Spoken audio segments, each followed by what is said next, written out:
Hey, how's it going everybody? My name is Alpine Hippie and today we're going to be talking about why Dr. Doofenshmirtz is the best cartoon dad there is. If you're here for my content, subscribe to my channel. It's free, you can unsubscribe at any time and it makes a massive impact on a small channel like mine.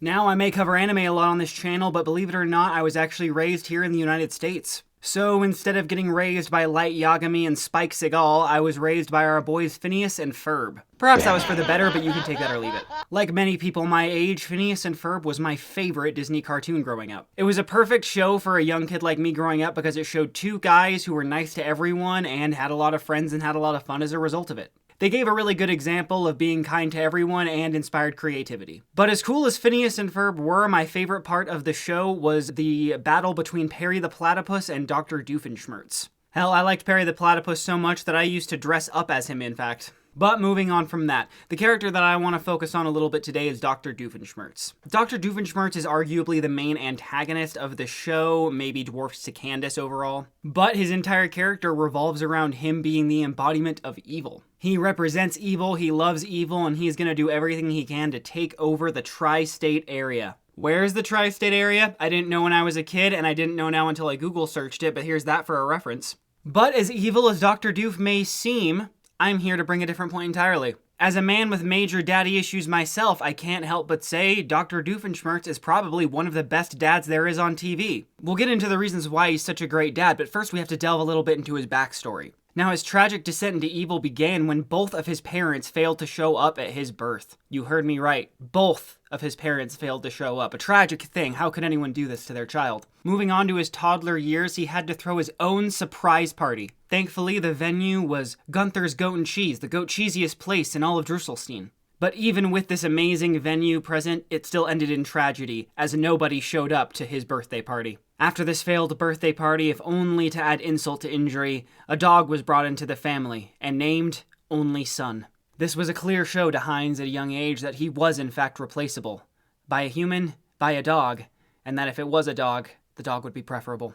After being replaced by Only Son, Heinz was actually disowned by his family, and had to be raised by ocelots in the wilderness. This put some hair on Heinz's chest, but it was a tough thing for a young growing boy like him, and this was really the final nail in the coffin that started his slow descent toward evil into adulthood. But along the way of that evil path, he met a girl, fell in love, got married, had a child, and then got divorced. But he did have a child, and he was a great dad to that child. He broke the terrible cycle that his parents started, and was the best darn dad that cartoon has to offer. Now, let's get into reasons why Heinz Doofenshmirtz is the best cartoon dad. Reason 1.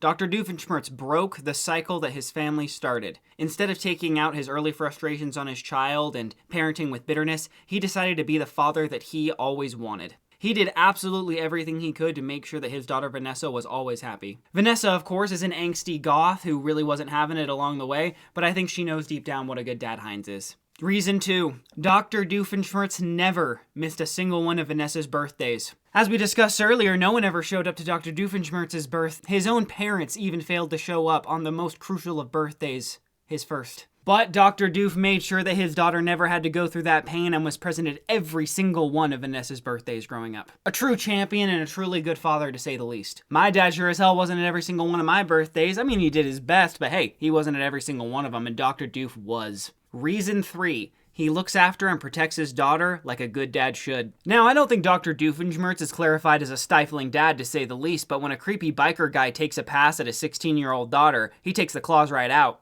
Hey, sweetheart, how'd you like to take a ride on a real bike? She's 16!